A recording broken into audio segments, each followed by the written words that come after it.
Depois dessa apresentação, acordamos aqui o plenário, né? Bom, primeiro, boa tarde a todos, agradecer novamente Reginaldo Lopes, deputado Aguinaldo, a quem cumprimento todos os outros deputados, membros da mesa, por estar convidando para essa apresentação. Eu, ex-deputado, mas eu estou agora hoje como a figura de um empresário. E acho que a minha apresentação vai fazer o diagnóstico daquele que apura os impostos, aquele que opera o sistema tributário e todas as dores que isso envolve para nós. Então, eu acho que dá para até resumir a apresentação no próximo slide. É verdadeiro caos o sistema tributário brasileiro. E como caos, o que nós temos? Complexo, inacessível, elitista. Deputado Ivan Valente, o nosso sistema é elitista, sabe por quê? Só os ricos conseguem operar ele, o pobre não tem chance. Por isso que nós precisamos simplificar. E ele representa custo Brasil. Esse sistema também não tem nenhuma transparência. A alienação de todos os consumidores que estão aqui, que estão no Brasil, que não sabem o que pagam de impostos no consumo. Pode desafiar qualquer um, e ninguém sabe o que paga. E quando não sabemos o que pagamos, não nos revoltamos pela carga tributária. É um sistema que é desequilibrado. Tem gente que paga muito, tem gente que paga muito pouco. E acreditem, quem paga pouco são aqueles que têm maior poder aquisitivo. É a regressividade que acontece no nosso sistema tributário brasileiro. Ele gera distorções.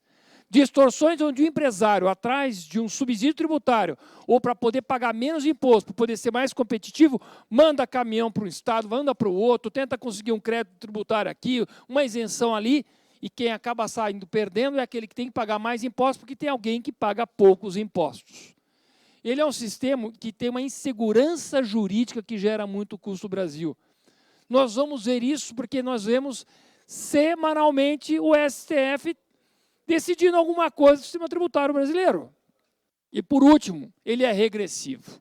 Injustiça social num sistema tributário que opera diariamente. O que nós temos? Vamos aos números. Números que já são conhecidos, o Vitor Lippe fala muito sobre isso.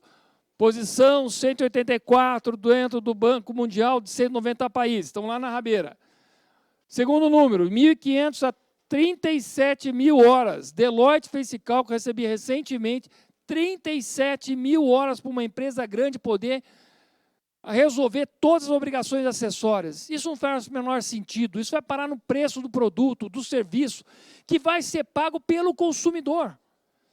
Nós temos aqui, ó, de 280 a 320 bilhões de custo Brasil. Isso é um trabalho feito pela CPEC, a Secretaria Especial de Produtividade e Emprego do governo anterior, junto com associações, junto com o Movimento Brasil Competitivo. Esse é um piano que nós carregamos nas costas e que o mundo não carrega. Nós criamos custo para nós mesmos. E, por último, 5,4 trilhões. Trabalho feito pelo INSPER, mostrando os contenciosos, sejam eles administrativos ou já judicializados, que é 73% mais ou menos do nosso PIB que não circula na economia. É dinheiro que está no balanço das empresas como uma reserva e não circula no dinheiro, no Tesouro Nacional para poder fazer políticas públicas. O que nós concluímos com isso, tá certo? O custo Brasil ou quebra empresas ou manda a conta para o consumidor. E esse gráfico aqui, eu gostaria que você prestasse atenção nesse gráfico aqui. Ele mostra a curva das vendas no varejo e a curva da produção industrial. Elas estão completamente deslocadas. Sabe o que significa? Significa que nós hoje temos cada vez mais produtos nas prateleiras do nosso supermercado, das nossas lojas, de produtos importados. Porque eles estão sendo mais produzidos no Brasil e geram empregos em outros países. Isso é o que está provocando o atual sistema tributário brasileiro. E aí, ó, óbvio, nós vamos separar as coisas. Quem é que apura e quem é que paga impostos? O empresário é PIS, IPI, COFINS, substituição tributária, diferencial de alíquota, tudo ele tem que ficar apurando. Óbvio que ele vai ter que calcular, colocar no preço, vender, apurar, recolher os impostos. Ele toma todo o risco, o empresário toma todo o risco. E o consumidor, onde ele está? Ele compra mercadoria, mas ele compra imposto e ele também vai comprar custo Brasil. Está lá no carrinho dele, ele não consome tudo aquilo. E aí o que acontece? Ele paga mercadoria, imposto e custo Brasil, mas ele não sabe o que está pagando. Ele não tem destacado isso no preço. Ele não tem a menor ideia de quanto custo o Brasil tem e quantos impostos cumulativos tem dentro do produto que ele acabou de consumir. Bom, o que acaba acontecendo com a insegurança jurídica? É as manchetes que a gente assiste. Decisão do STF, tese do século. O CMS é base, cálculo do PIS e COFINS? Não é. E aí como é que faz? Veio cobrando, um monte de empresa judicializando. E aí vem outra tese. O Supremo decide que tudo deve fazer parte da base do cálculo do CMS. Ou seja, enfia impostos, taxas dentro da base do ICMS. Aí depois nós temos o quê? Um pouco lento aqui. Também outra criação, 807 bi para questões tanto do ICMS quanto do ISS. E aqui nós temos a decisão da contribuição social sobre o lucro que se devia não pagar, que também põe em risco empresas. Porque agora, e o pior de todos, acho que é o pior que aconteceu ultimamente, as decisões tributárias em definitivas não são mais definitivas. A insegurança jurídica de um empresário, e ainda retroage, que já vendeu, que já entregou mercadoria, aí toma uma decisão dessa, volta para trás, vem o governo e cobra todos os impostos. O que o empresário vai falar? Vai chegar para o dono da geladeira, ó, devolve a geladeira ou paga a diferença, agora que o governo está cobrando diferente. E o que está acontecendo é que a legislação tributária que deve ser feita pelo Legislativo está sendo feita pelo Supremo. Nós não podemos aceitar esse tipo de situação, porque o nosso sistema é ruim, é mal desenhado, é inseguro e gera decisões diariamente que vão para os tribunais. Bom, na questão da regressividade, isso é importantíssimo falar. Realmente temos um sistema regressivo. Regressivo dentro do consumo, porque tem tributações maiores daquilo que o pobre consome mais, e a questão da renda e do consumo. Muito bem, tem ideias, inclusive apresentadas aqui, vamos tributar mais a renda e menos o consumo. Que renda, gente? Quando a gente olha aqui, apenas 4% da população brasileira ganha mais de R$9.000. Não tem como transferir a tributação do consumo para a renda com um perfil de renda que nós temos. Se a gente quer melhorar isso, nós temos que subir a renda do brasileiro. Nós temos que botar o brasileiro ganhando muito mais. E aí ele vai contribuir com renda naturalmente. Mas não é simplesmente impondo a força que vai tributar em mais 1 a 4% da população brasileira. Isso aqui é bobagem. E aqui, aliás, 1% ganha mais de R$19.000. Praticamente todos os funcionários públicos, aliás, todo mundo que está aqui é 1%. Vai tributar todo o consumo e jogar para 1% da renda do brasileiro? Isso não cabe. Mas vamos lá. Caso CMS, um dos piores tributos que tem. E a indústria, vamos falar de indústria? Dos 5 tributos que nós estamos falando, 4 são aplicados à indústria. Então, ICMS, IPI, PIS e COFINS é da indústria. Primeiro problema do nosso questão do ICMS, conceito do que é insumo, o que não é insumo, o que dá crédito, o que não dá crédito. Eu vou comprar algo, isso que, na minha indústria, vou comprar pneu, beleza, isso vai dar crédito para o meu automóvel.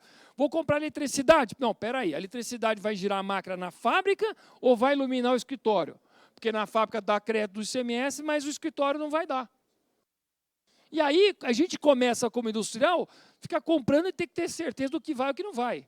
E aí o governo cria o bloco K, para controlar as empresas, para saber se o que nós temos gera crédito ou não gera crédito. Mais uma obrigação acessória. Quem não conhece o bloco K, estudem, que é uma aberração. Um pouco de silêncio. Cálculo por dentro. Quem acha que paga 18% de ICMS no Estado de São Paulo está enganado. A alíquota efetiva é 21,95%, porque você tem que botar o ICMS na base de cálculo do próprio ICMS. Então, não é pegar 100 e multiplicar por 1,18. Você tem que pegar 100 e dividir por 0,82. E aí você já está enganando. Aí não tem mais transparência. Substituição tributária. Alguém teve a bela ideia de criar a substituição tributária, que é o quê? Eu vou estimar a cadeia de distribuição, vou estimar a margem de cada uma dessas cadeias, que é a margem de valor agregado, vou trazer a valor presente e vou falar para a indústria, você paga tudo para todo mundo antes. Eu nem sei se o fato gerador vai acontecer. E se o caminhão for roubado ou cair ou não vender, a indústria já pagou tudo. E a indústria precisa ter mais capital de giro, porque agora está pagando imposto do varejo e do atacado. E do consumidor final. Não tem o menor sentido isso. Isso arrebenta a competitividade das empresas.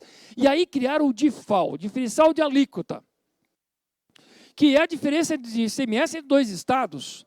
Adivinha o que acontece com o estado de origem, aqui quando vai vender para o destino?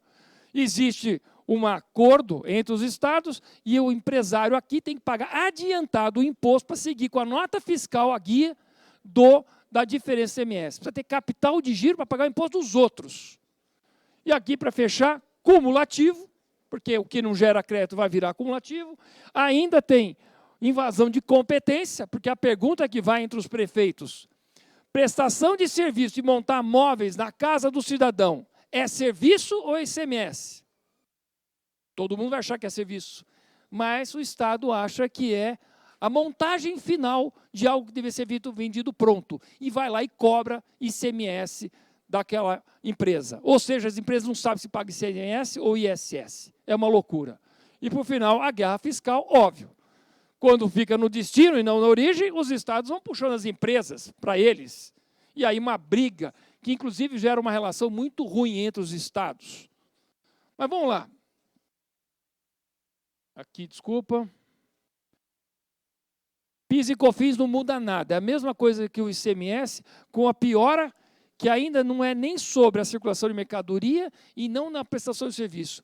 A União foi lá e vai tributar a receita, mas exatamente do prestador de serviço e da circulação de mercadoria, ou seja, é uma tributação em cima de algo que já foi tributado.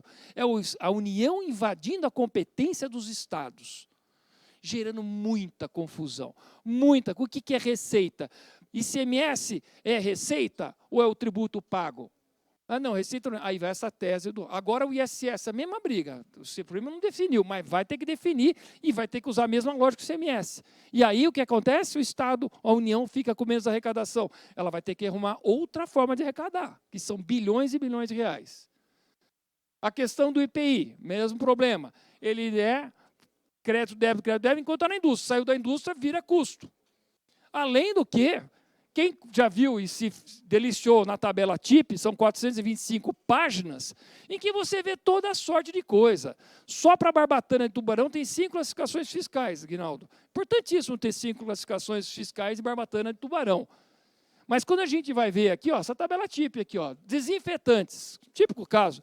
Se você pegar um desinfetante feito de hipoclorito de sódio, tributação do IPI é 0. Mas se tiver um cheirinho de limão ou de lavanda, é 30%, porque tem um odor.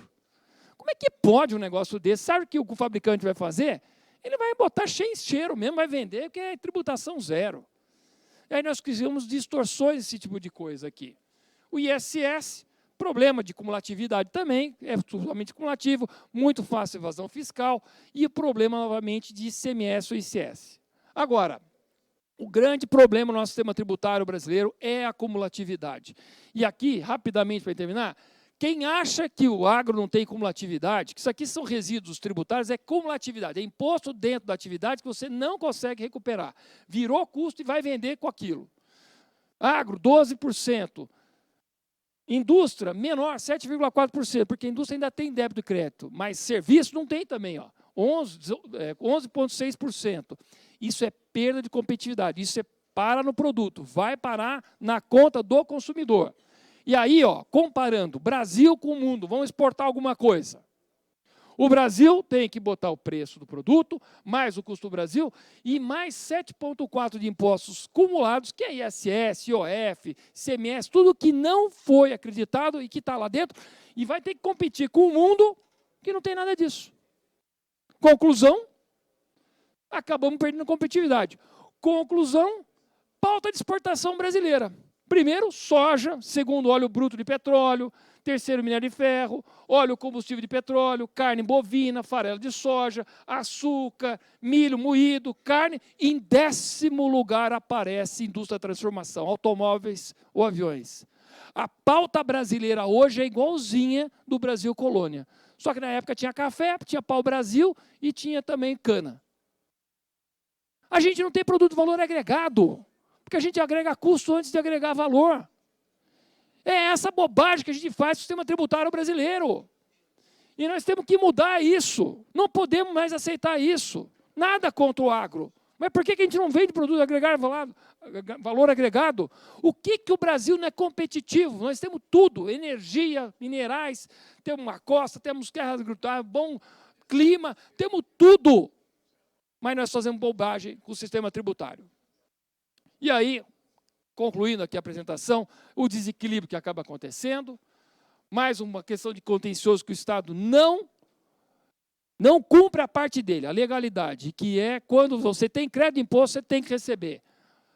Empresas abertas aqui, ó, quase 200 bi de crédito de imposto que não são devolvidos para os empresários.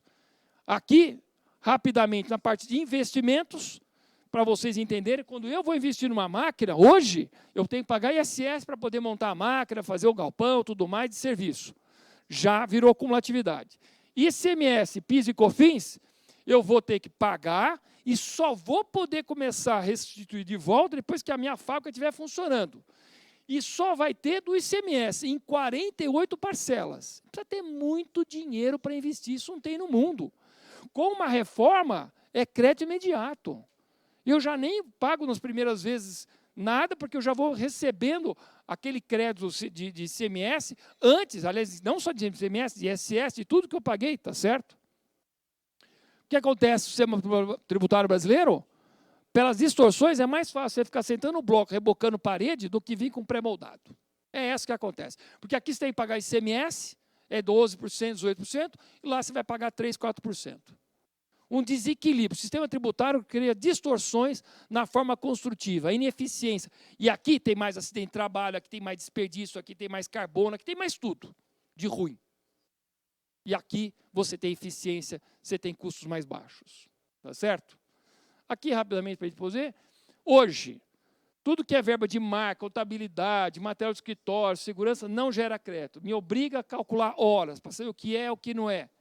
No novo sistema tributário, tudo vai dar crédito. Eu não vou ter que ficar discutindo o DNA das coisas, eu não quero saber de nada se é serviço, se é locação. Tudo que eu paguei, se a pessoa pagou imposto, eu me acredito. E aí a gente consegue fazer um sistema mega simples, mega simples. Porque o empresário, tudo que o empresário quer é trabalhar em paz. Ele quer um sistema simples. Ele quer segurança jurídica, regras claras, perenes e para todo mundo. Ele quer um sistema simples, intuitivo, acessível. Não estamos falando só de gente grande, estamos falando do pequenininho que está começando o negócio dele. Hoje o sistema quebra o cara antes de ele começar. O Simples Nacional nem é mais simples. Vai lá ver quanta tabela tem. Aquilo está um inferno também para trabalhar. E vai pagar imposto na presunção da venda. O pequeno que começa nem está tendo lucro, já está pagando imposto no Brasil, gente. Essa é a realidade. Transparência, alíquota por fora, sem cumulatividade, neutralidade, sem distorções. Competição fica no campo da competência. Se o cara é bom, ele sobrevive. Não é um subsídio tributário que tem que sobreviver, tá certo? E, por último, equidade. Todos que pagam conforme a sua contribuição, sua capacidade contributiva. Para fechar, gente, o IVA, a reforma do sistema tributário que o Brasil precisa e merece. Muito obrigado. Obrigado, deputado Alexis. Vamos passar aqui para os oradores inscritos. Com a palavra, deputado Jonas Donizete, por 5 minutos. Boa tarde, presidente Reginaldo, relator, Aguinaldo, os nossos convidados todos. Eu estava numa